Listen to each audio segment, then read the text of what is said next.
톨스토옙스키는요 대단한 사람입니다. 우리 문학하는 사람들은 이 사람을 13번째 사도라고 합니다. 예수님 제자가 12이니까 12사도 10사도 그러잖아요. 또 가룟 유다한테 빼버리면 사도 바울 거기다 넣어서 12사도 하는데 이 톨스토옙스키는 13번째 사도다 이렇게 얘기를 합니다. 이분의 모든 소설은 그 주제가 하나님과 인간입니다. 그러면서 인간에 대해서 아주 해부학적으로 관찰을 한 사람이에요. 그렇기 때문에 이분의 소설을 읽어보면 아하 인간이 이런 존재구나 하는 것을 우리가 알 수가 있습니다. 원래 이분은 사회주의를 신봉한 사람입니다. 요즘 우리나라 정부가 좀 사회주의화 되고 있잖아요. 우리 기독교인들 입장에서 보면 사회주의는 옳지 않습니다. 근데 이 사람도 본래 사회주의자였어요. 그래가지고 그 사회주의 하는 사람들끼리만 모여서 서클을 하나 만들었는데 인물에 나와 있습니다만은 페트라셴스키라고 하는 단체를 만들었는데 여기 멤버가 23명이야. 그 중에 한 사람이었습니다. 그러다가 나중에 이게 발각이 돼서 그래가지고 체포가 돼서요 사형 선고를 받았습니다. 그래가지고 이제 사형은 그때 선고하면은 당장 죽이질 않아요. 사형 선고하고 난 다음에 일정 시간이 지나면 그때 사형을 집행하는데 이 톨스토옙스키가 이제 시베리아 쪽으로 이제 유역을 가는데 옴스크라고 하는 마을이 있습니다. 거기에 기차가 잠깐 섰어요. 근데 기차가 잠깐 서 있으니까 그 옴스크 지방에 사는 여자분들이 전도를 하기 위해서 죄수들이 탄 기차로 올라오는 거예요. 그래서 빵도 주고 그러면서 성경을 하나 줍니다. 이 신약 성경인데 이 톨스토옙스키가 어느 이름 모를 여자가 준 신약 성경을 호주머니에 넣고 감옥 생활을 하면서 감옥 안에서 성경을 읽기 시작을 합니다. 누가 전도해서 예수 믿는 사람 아니에요. 성경을 읽고 또 읽고 또 읽고 하다가 감옥 안에서 내가 예수를 믿어야 되겠다. 이렇게 해서 신앙생활을 시작한 사람이에요. 죽을 때까지 이 톨스토옙스키는 그때 옴스크 역에서 어느 여자가 준 성경을 늘 품에 안고 살았다고 해요. 이 사람이 소설을 쓰면서 그 모든 소설이 기독교적인 소설입니다. 사회주의가 틀렸다 이렇게 생각한 거예요. 본래 사회주의 이념을 가진 사람이었는데 그래가지고 이제 소설을 통해서 사회주의가 잘못됐다고 하는 것을 이제 밝혀내기 시작을 합니다. 철저한 기독교적인 작가다 이렇게 얘기할 수가 있어요. 그때 당시 러시아에 톨스토이라는 사람하고 같이 살았어요. 여러분 뭐 톨스토이 전쟁과 평화 잘 알잖아요. 톨스토이하고 톨스토옙스키가 같은 집에 살았습니다. 그런데 톨스토옙스키가 나이가 위야. 이 톨스토이가 유명한 소설을 하나 썼어요. 안나 카레니나라고 하는 소설을 썼는데 이 소설을 톨스토옙스키가 읽고 나서 너무너무 감동을 받아가지고요.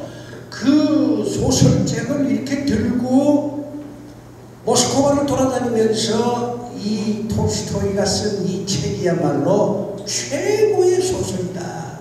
톨스토이는 예술의 신이다. 이렇게 외쳤어요. 그 얘기를 톨스토이가 듣고 말이죠. 야, 나를 이렇게 정말 대단하게 평가해주는 이 톨스토옙스키, 나도 한번 그 사람 소설을 좀 읽어봐야 되겠다 해서 톨스토이가 톨스토옙스키의 소설을 읽기 시작을 해서 충격적인 감동을 받아요. 톨스토이가 죽을 때요, 자기 머리맡에 성경이 있는 게 아니라 톨스토옙스키가 쓴 카라마조프가의 형제라고 하는 소설이 머리맡에 있었어요. 여러분 톨스토이는요 굉장히 이분도 독실한 기독교인입니다. 그 사람이 쓴 부활이라고 하는 소설은 일종의 설교집이에요. 톨스토이가 이게 불신자가 아니에요. 아주 예수님처럼 살려고 무지개를 쓴 사람이에요. 이 톨스토이가 엄청 부자인데 자기 재산을 말이죠 다 팔아가지고 자기 집에 노예들, 그 농노라고 부르는데 그 사람들한테 다 이렇게 나누어 주기도 하고, 그 자기 집 그 머슴살이 하는 그 노예들을 위해서 집을 다 지어주고 그 집에 그 농노의 자식들을 교육시키기 위해서 학교도 지어주고 대단한 사람이에요. 나는 예수처럼 살겠다. 그래서 자기 재산 다 나누어 준 사람입니다. 그러니까 죽을 때 성경을 머리에다 놓아야지. 그런데 성경이 아니라 톨스토옙스키의 카라마조르가의 형제를 자기 머리맡에 놔두고 죽었어요. 톨스토이가 이렇게 얘기합니다. 내가 쓴 모든 소설은 다 쓰레기다. 다 불태워버려도 좋다. 그런데 톨스토옙스키가 쓴 소설은 하나도 버릴 수가 없다. 톨스토옙스키 부인이 안나라는 여자인데 그 여자한테 톨스토이가 편지를 썼어요. 뭐라고 썼냐? 내가 인생을 살면서 겪은 모든 문제에 대해서 유일하게 해답을 줄 수 있는 사람은 당신 남편 톨스토옙스키다. 그렇게 했어요. 나는 그 톨스토이의 얘기를 듣고 속으로 좀 화가 났어요. 왜냐면 이 사람이 정말 예수처럼 살겠다고 다짐해서 그렇게 많은 일을 한 사람인데 내 인생의 모든 문제를 해결해 줄 수 있는 건 성경이다. 그렇게 얘기를 해야 되는 거 아니에요? 그런데 성경이나 이렇게 얘기 안 하고 톨스토옙스키다 이거야. 그러니까 목사님 내가 화가 날 수밖에.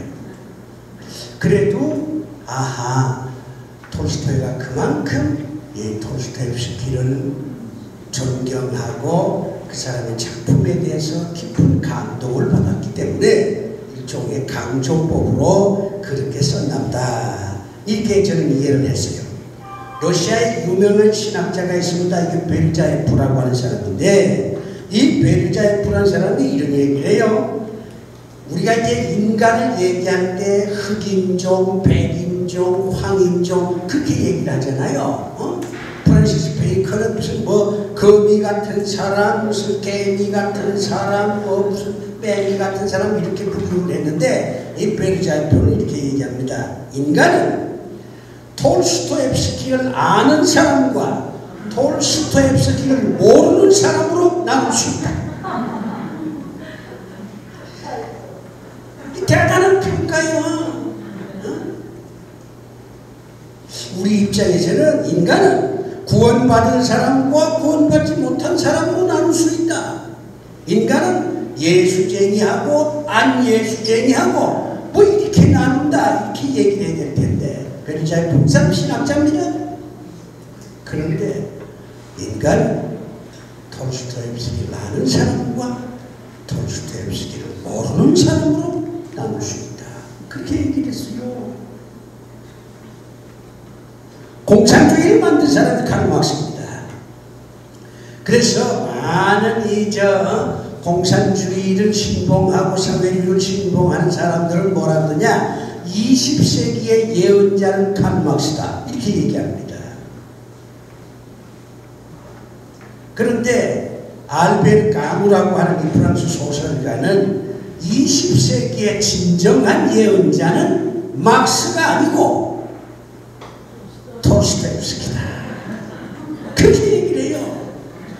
그건 난 충분히 이해가 됩니다. 이 톨스토옙스키 작품을 읽어보면 벌써 소련이 공산화되면 어떤 일들이 벌어질 것이고 앞으로 문명이 발달하면 인간 사회는 어떻게 될 것이고 이게 그 사람 소설이에요. 다 나왔어요. 다니엘서만 예언서가 아니야. 톨스토이프스키가 예언자입니다. 그 정도로 이 사람 대단한 사람이에요. 죄와 벌에는 남자 주인공 하나, 여자 주인공 하나 딱 둘이 등장하는데 남자 주인공 이름이 라스콜니코프입니다. 이 사람 대학생이에요. 그리고 대학생인데 철학을 공부를 해요. 그러면서 세상을 내가 한번 변화시켜 보겠다. 이런 아주 뭐라 그럴까, 이거 뭐 야망이라 그럴까, 뭔가를 가지고 있는 거예요. 세상이 너무 더럽다 이거지. 세상이 아주 정말 치사하다 이거야. 부자는 말이지 잘 먹고 자는 사람이 말이야. 가난한 사람들 이게 뭐야 이게. 내가 한번 세상을 바꿔야 되겠다. 이런 아주 대단한 야망을 가지고 있는 그런 청년입니다. 그런데 이 사람은요, 세상을 어떻게 바꿔야 되느냐. 부자, 나쁜 놈들, 그런 사람들이 가지고 있는 돈을 뺏어가지고, 이 사람 사회주의 사고를 가졌으니까 가난하고 뭐 힘들게 사는 사람들한테 나눠주면 세상은 바꿔질 수 있다. 이런 생각을 하는 거예요. 이게 본래 톨스토이프스키가 가졌던 사고야. 그러면 자기 주변에 정말 나쁜 사람이 누군가, 돈이 있는데 나쁜 사람, 돈이 있다고 다 나쁘게 되는 건 아니에요. 그런데 돈을 가졌는데 나쁜 사람이 있어. 악질이지. 그런데 이 대학생 생각에는 자기 주변에 그런 사람들을 쭉 살펴봅니다. 근데 어떤 할머니가 딱 걸려. 전당포 높아요. 여러분 전당포가 뭐 하는지 알잖아요. 그러니까 이 대학생 생각엔 저 전당포 높아를 죽이자. 그리고 전당포 높아가 가지고 있는 돈을 내가 뺏자. 그리고 그 돈으로 가난하고 어려운 사람을 내가 돕자. 이렇게 되다 보면 이 사회가 좀 잘 사는 사회가 될 수 있지 않겠나? 이런 식의 생각을 하는 거예요. 그러면 아니 내가 사람을 죽여? 이거 살인죄인데 아무리 내가 말이야 좋은 일을 하려고 한다고 해도 남을 죽이면서까지 돈을 뺏어가지고 뭐 놀아준다? 이건 아니잖아. 이런 생각도 들어요. 그러다가 아니야, 나는 초인이야. 이 사람이 내세우는 게 초인주의라는 거예요. 초인은 뭐냐? 초인은요, 옛날에 니체라고 하는 철학자가 하나님 죽었다고 했어요. 신은 죽었다. 그러면 하나님이 이제 돌아가셨어. 니체가 그런다고 하나님 돌아가십니까? 이 미친 철학자가 그렇게 미친 소리 한 거지. 이제 하나님 돌아가셨다 이거야. 그러면은 이제 누가 하나님처럼 이 세상을 통치하고 섭리하느냐? 초인이 한다 이거예요. 초인이. 이 초인은 어떤 일을 하기 위해서 계획을 세우고 설령 그것이 윤리적이지 못한다 하더라도 그 목적만 좋은 거라면 수단은 가릴 게 없다. 내 마음대로 할 수 있다. 이런 식의 생각을 갖는 사람이 초인이야. 지멋대로지. 그러니까 이 대학생 생각에 아니 내가 뭐 돈을 뺏어가지고 내가 무슨 통닭 먹자고 하는 것도 아니고 이 불쌍한 사람 이렇게 도와주려고 하는 건데 나쁘긴 뭐가 나빠? 이런 식의 생각을 하는 거예요. 내가 통닭을 먹으면 나쁘지. 그런데 지나가는 거지한테 통닭을 사주는 거야. 그러니 나쁠 게 뭐 있냐? 이런 식의 생각을 하는 거예요. 이게 초인주의 사상이야. 결국 전당포 높아를 죽여요. 죽인다고. 사람을 죽여서 도망가야 되잖아. 도망가는데 저 밑에서 여자 하나가 올라오는 거예요. 큰일 났거든. 저 여자가 내가 사람 죽이는 걸 봤을 텐데 그러면 나는 금방 잡혀갈 거 아니야.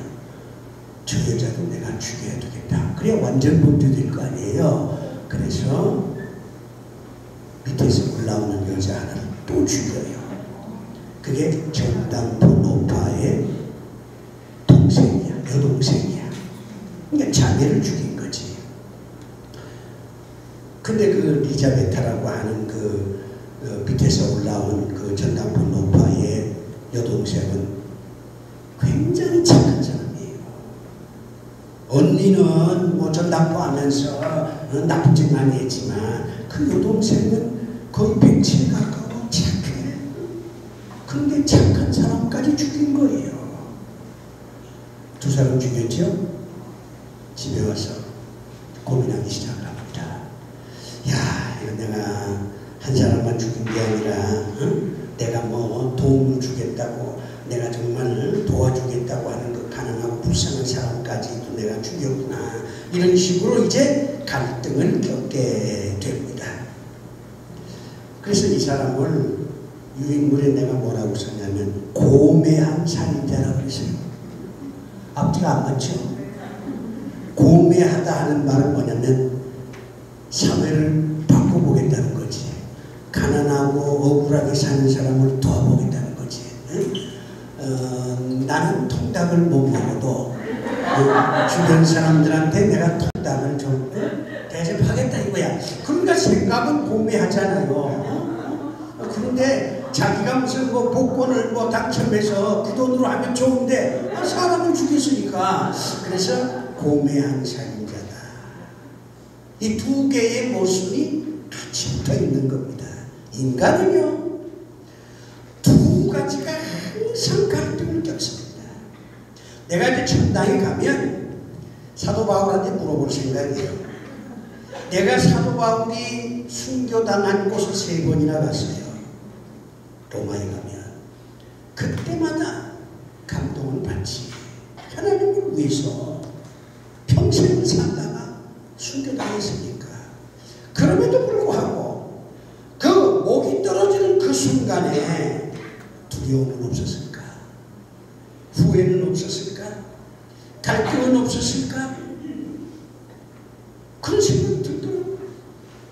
그래서 내가 천당 가면 사도 바울을 만나서, 베드로를 만나서, 아니 순교당하는 그 순간에 마음이 편안했습니까?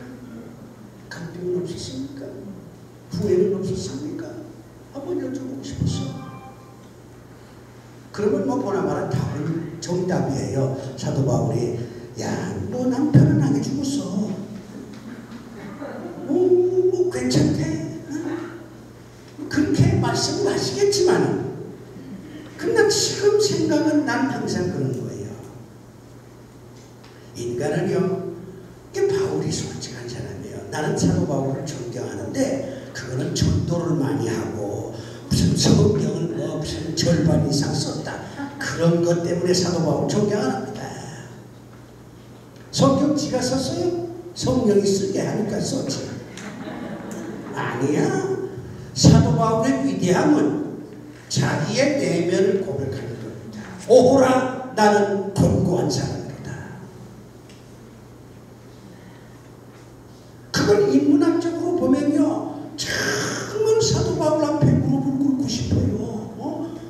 난 그 양반의 믿음에 감동 안 받아요. 성령 충만한 거에 감동은 안 받아.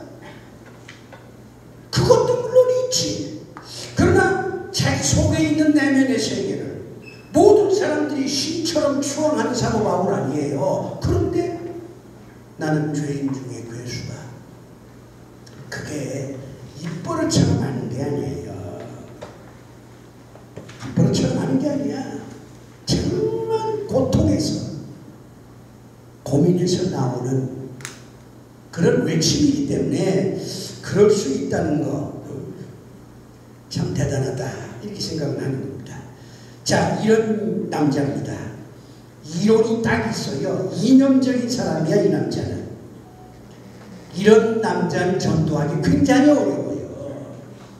제일 전도하기 쉬운 사람이 어떤 사람이냐? 아픈 사람이에요. 예수 믿으면 병 고친다. 할렐루야, 아멘. 다음 주일날 교회 가.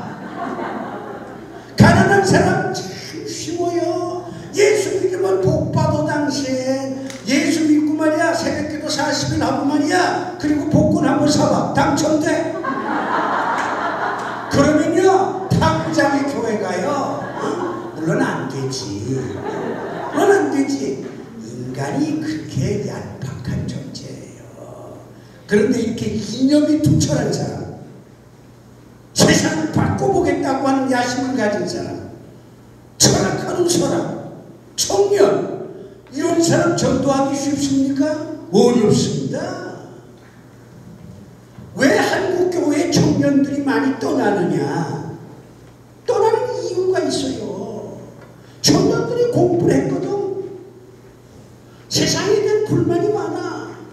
이념적으로 다 무장이 돼 있어요. 논리적이에요. 그런데 그런 청년들한테 그저 하루 종일 가끔 해야지. 하루 종일 예수 믿고 복 받으라.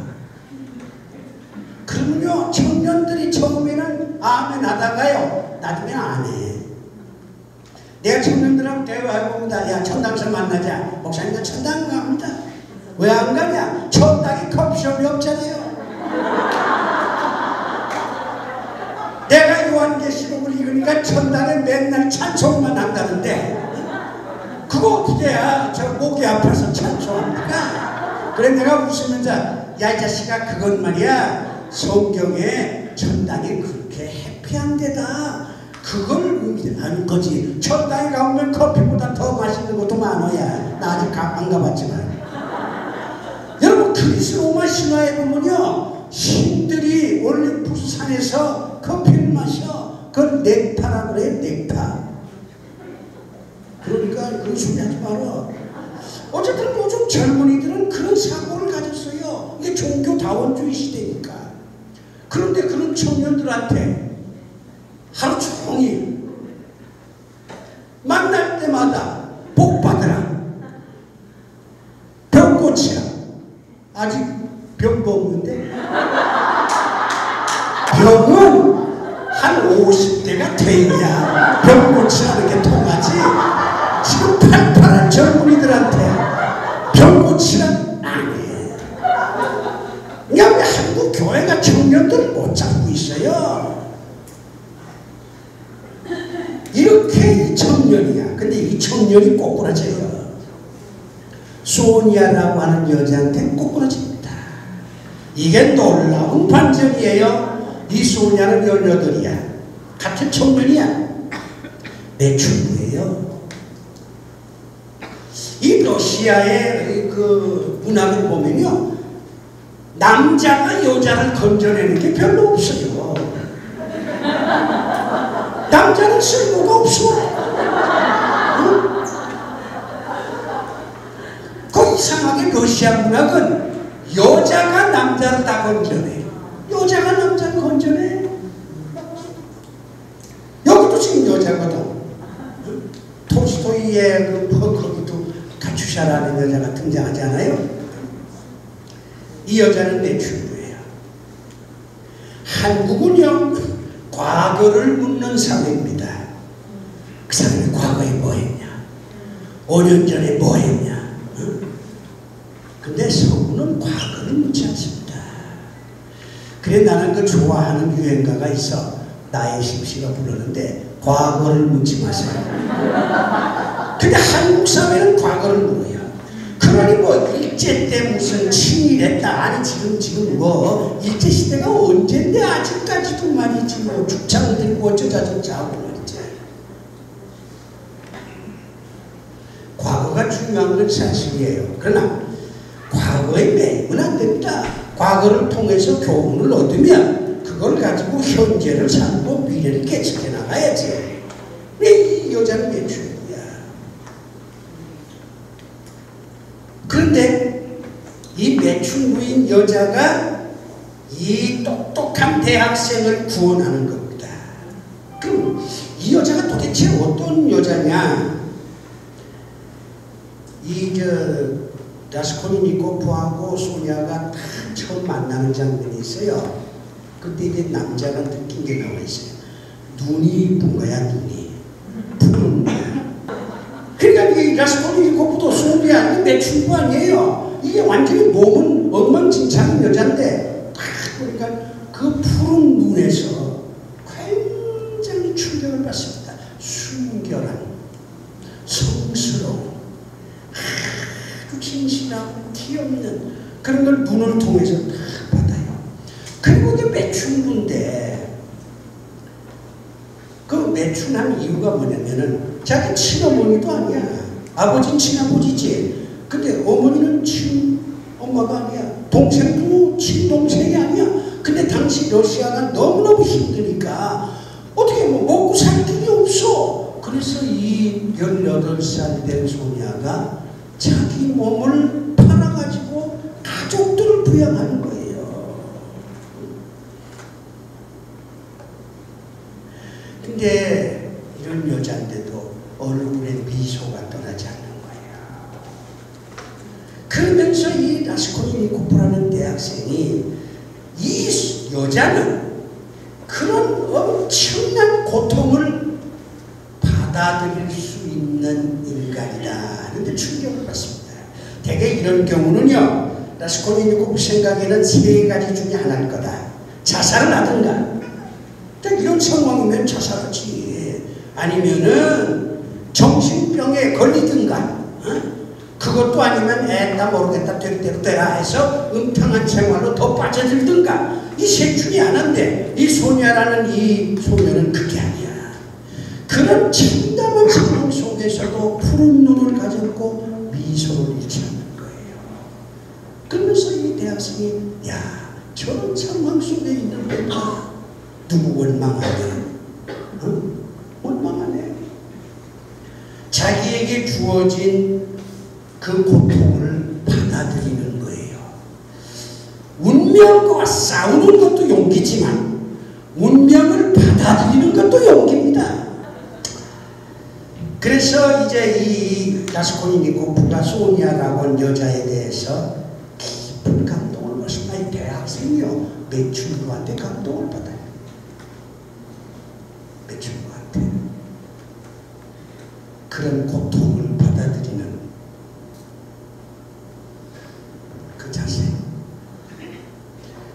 그리고 그런 고통 속에서도 미소를 잃지 않는 그 인간성, 그리고 그런 몸을 파는 여자지만 순수를 잃지 않고 정말 아름답고 진실한 푸른 눈을 가진 이 여자한테 이 대학생이 돌리게 됩니다. 그래서 이 소녀를 통해서 이 대학생이 이제 구원을 받는데 그 과정을 제가 얘기하면요, 인간적으로 감화를 시키는 거예요. 우리는 어떻게 생각하냐면 하나님의 말씀으로 교인들을 변화시킬 수 있다 이런 착각을 합니다. 물론 능력 있는 목사님은 말씀으로 교인들을 변화시킬 수 있죠. 난 그거 인정합니다. 그런데 오늘날 한국 교회를 보면 수많은 목사님들이 수많은 설교를 했지만 왜 교회가 이 모양이냐 이 말이야. 예수 믿는 사람들 가운데 자살하는 사람이 폭주하고 있어요. 누가 나한테 그래, 목사님 저 목회 성공했습니까? 실패했습니까? 그러면 난 절반은 성공했고 절반은 실패했어. 뭘 성공했는데요? 야, 그래도 내가 54살에 교회를 개척해서 말이야, 이 땅 짓고 말이야, 빚 다 청산하고 말이야, 이 정도면 됐잖아. 그 뭘 실패했습니까? 우리 교인 중에 한 사람이 자살했습니다. 30년 동안 내 설교를 들은 여자분이 남편이 병으로 갑자기 죽으니까 그걸 감당을 못하더라고. 그 자살했어. 그러면 실패한 거지. 교인이 잘못된 거에 대한 1차적인 책임은 목사한테 있습니다. 그러니까 절반은 실패했다 이렇게 얘기하는 거예요. 내가 우리 후배들한테 하는 얘기야. 설교 잘해야지. 그런데 그거 이전에 좀 따뜻한 인간이 되라. 따뜻한 인간이 돼. 어? 인간적인 강화가 있어야 됩니다. 그래야 메시지가 맥혀요. 두 번째는 죄인에 대한 태도예요. 여러분 성경을 보면 세례 요한이 회개하라 천국이 가까웠다 그냥 소리 냅다 질렀잖아요. 그걸 여러분이 잘 생각하셔야 됩니다. 그때 그 설교를 듣는 사람들이 누구였습니까? 유대인들이었습니다. 유대인들은 태어날 때부터 하나님을 믿는 사람들이에요. 태어날 때부터 하나님 믿는 사람이야. 그러니까 예수 믿는 사람들한테 회개하라 이거는 가능합니다. 그런데 예수는 또 어떤 분인지 몰라 지금. 그런데 내가 예수님이 어떤 분인지도 모르는데 회개하라 천국이 가까웠다 그러면 그 마음이 열리겠어요? 아, 너 나 회개해? 그래버리는 거예요. 이 메시지라고 하는 건요, 듣는 사람이 어떤 사람이냐 하는 거, 이걸 먼저 분석을 해야 돼요. 병원 신방 가가지고 말이지 지금 80된 할머니한테 전도하세요. 그 말이 돼요? 안 되는 거야. 그러니까 이제 죄에 대해서 우리가 좀 새로운 이해를 해야 됩니다. 죄 나쁘지. 그런데 이 라스콜리니코브라 대학생이요 소니아라고 하는 이 여자한테 이제 감동을 받으니까 자기 죄를 고백합니다. 내가 사람을 죽였다.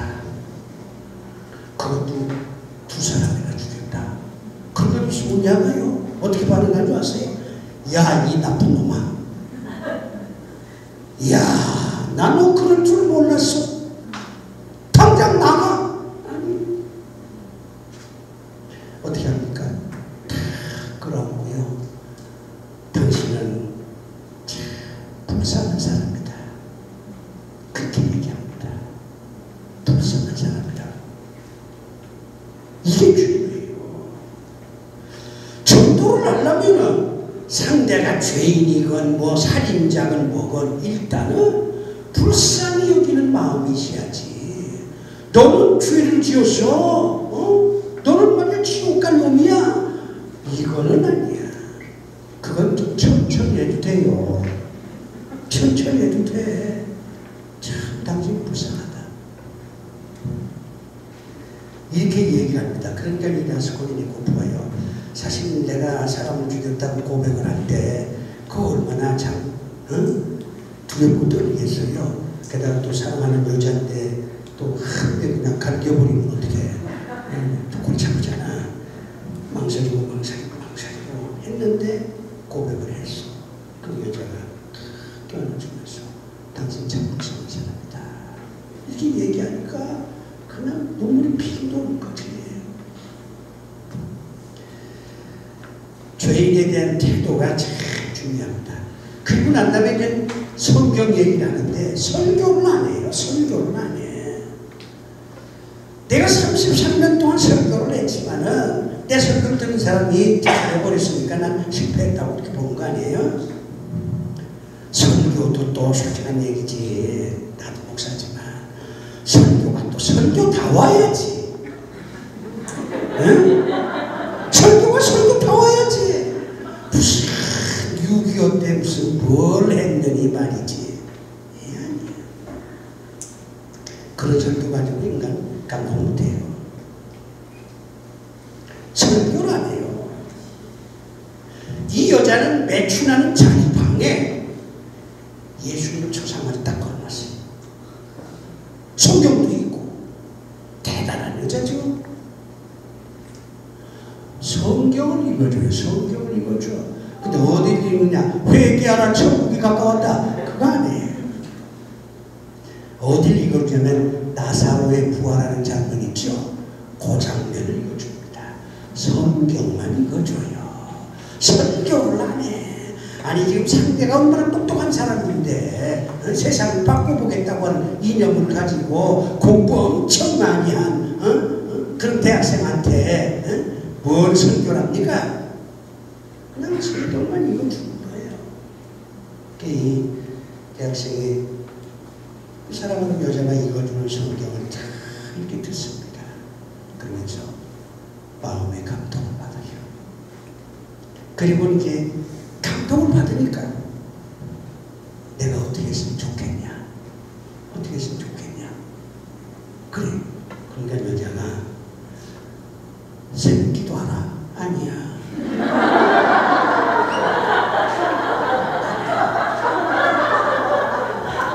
왜 웃어요?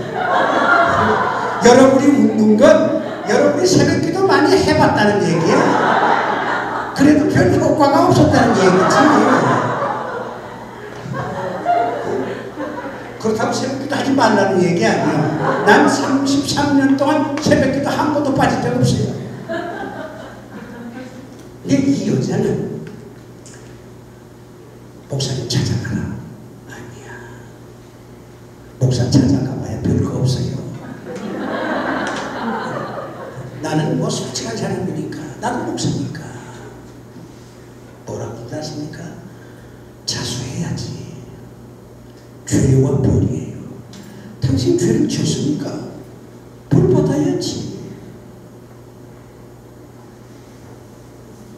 그럼 우리 예수 믿는 사람들은요, 회개를 어떻게 하냐면 혼자 가서 해요. 새벽 기도 가가지고.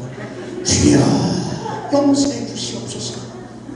그러면 또 뭐 하나님이 용서해 준다 이거지.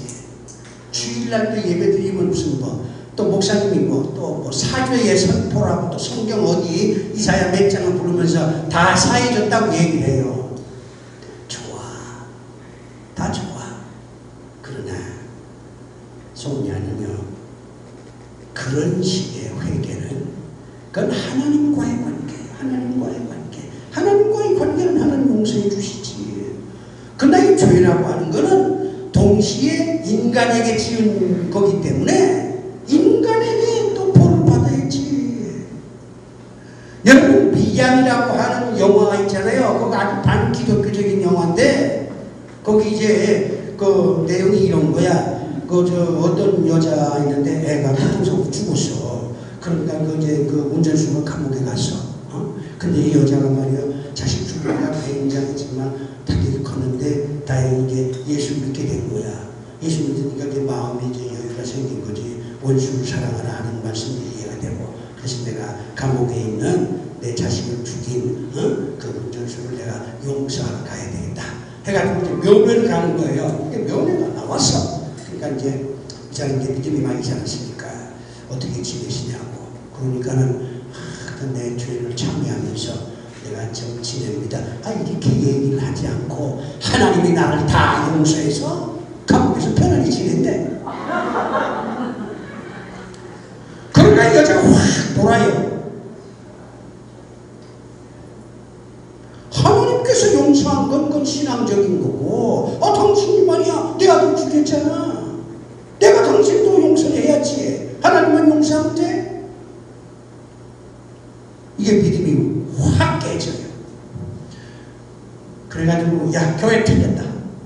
이 교회를 내가 망가지게 해야 되겠다. 이래가지고요 그 교회에 기둥인 장로님이 있는데 이게 약사야.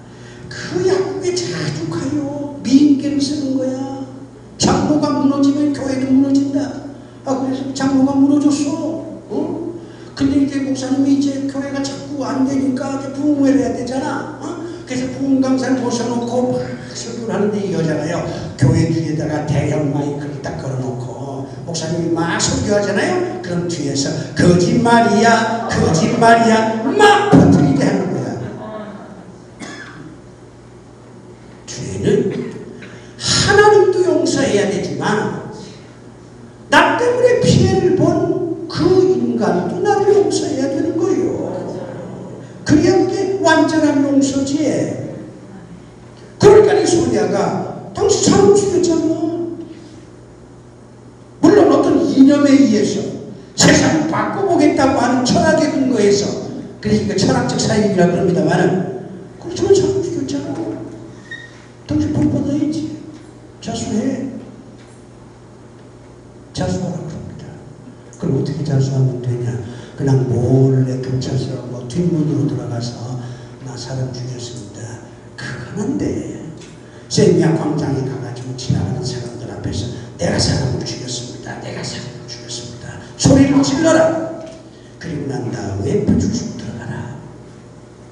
그래서 결국은 자수를 합니다. 재판을 받아 8년을 받았어요. 아니 두 사람을 죽였는데 어떻게 8년이야. 본인이 숨겨졌던 선한 일들이 막 일어나는 거야. 그러니까 이 사람은 선행을 조용히 한 거야. 이 대학생은 세상을 바꿔보겠다고 하는 철학을 가졌으니까 착한 일도 했겠지. 그러니까 이 사람이 착한 행동이 자꾸 드러나는 거예요.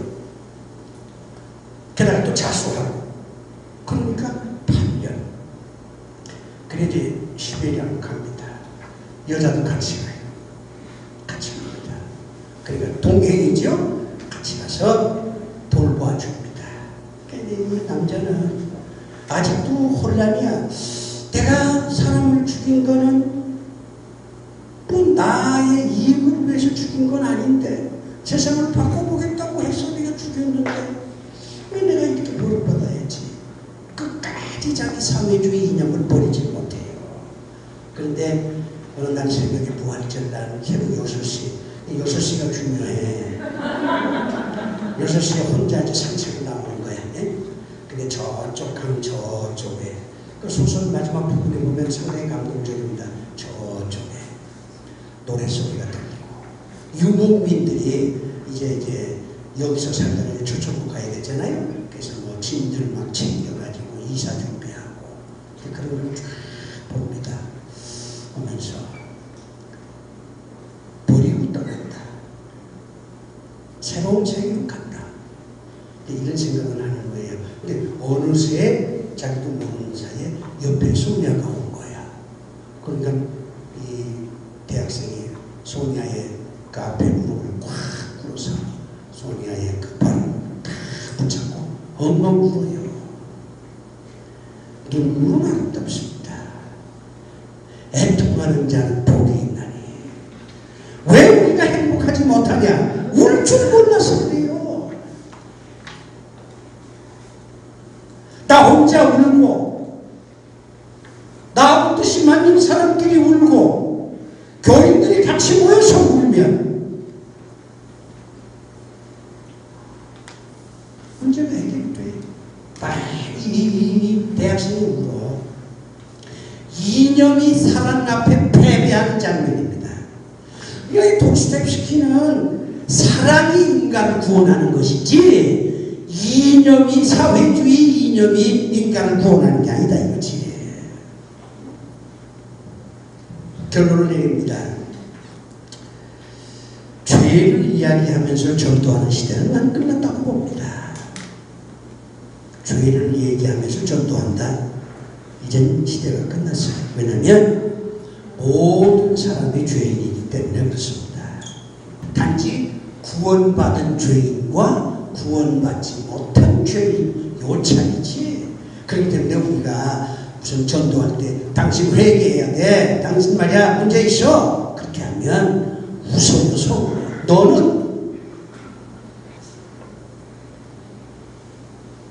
너는 말이야 예수 믿는다는 놈인데 말이야. 난 예수 안 믿으니까 몰라서 그런 죄를 저지를 수도 있지만 너는 맨날 주일날 말이야 목사님 설교 들으면서도 왜 그 모양이야. 안 통해요. 안 통합니다. 그 다음에 죄의 개념이 뭐예요? 우리는 하나님 말씀에 불순종하면 죄잖아요.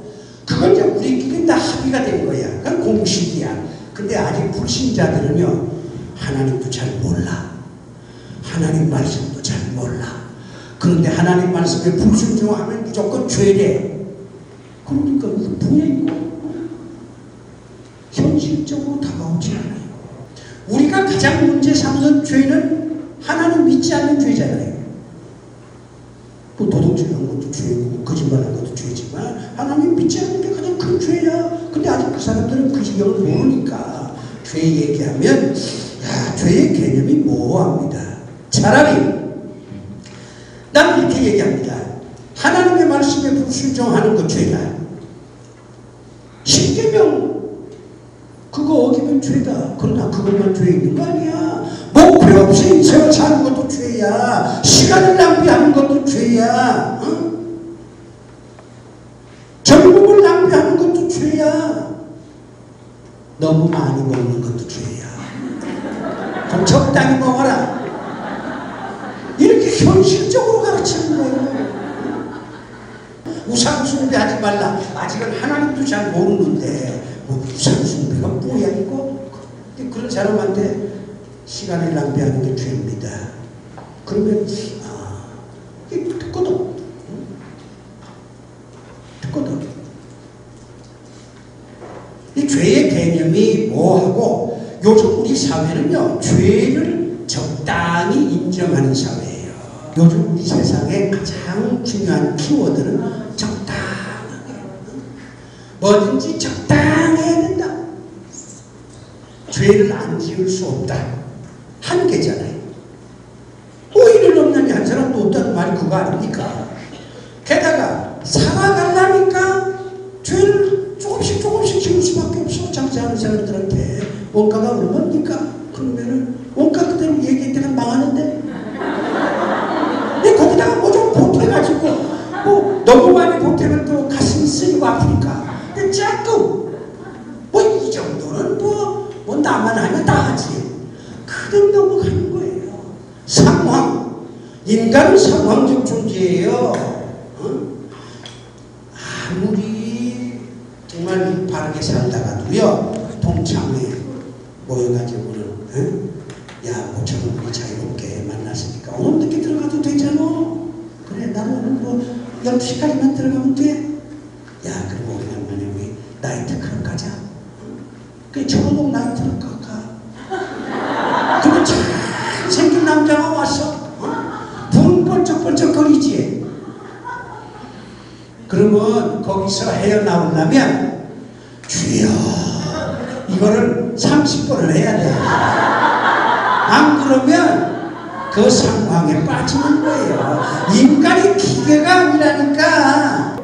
인간의 한계, 생존, 상황 이런 것들이 인간에게 주어져서 우리를 힘들게 하니까 사람들은 조금씩 죄를 짓고 조금씩 죄를 짓다 보니까 가랑 위에 옷 젖는다고 뭐 요 정도는 괜찮지 않냐.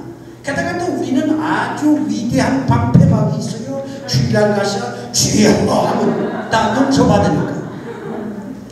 그러니까 우리 사회가 죄에 대한 모성도 있고 그 다음에 한계도 있고 그러다 보니까 죄를 얘기하면서 전도하기가 어렵다 이거예요.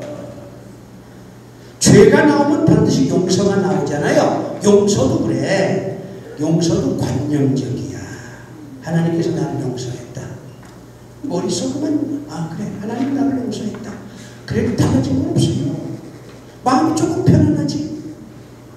그럼 난 크게 편안하지는 않아. 짧게 편안해. 게다가 또 죄를 지어.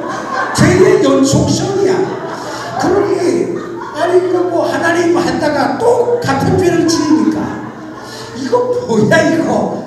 이제 자기가 괴로워요. 자기가. 그러니까 적당히 타협하는 거지.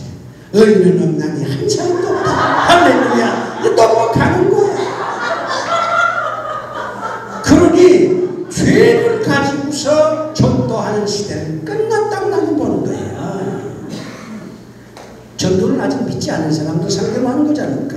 그러면 소냐식 전도 방법이 필요하다 이거지. 예수가 메시지가 아니라 전도자가 메시지가 돼야 된다 이거예요. 우리는 지금 전도 지금까지 얘기할 때 예수 믿으면 예수님이 먼저 나오잖아요. 복 받고 구원 받고 병 고치고 자식 잘 되고 당첨되고 예수님이 먼저야. 근데 이제 그런 시대는 지났다고 보는 거예요. 왜? 예수님을 몰랐을 때는 예수가 먼저지만 지금 예수님 모르는 사람 없어요. 지금 세상에요 기독교가 타락했다고 난리야. 예수쟁이들이 왜 저 모양이냐고 욕하는 시대에 예수님 먼저 나오면요 예수님이 혼나. 예수님이 혼나.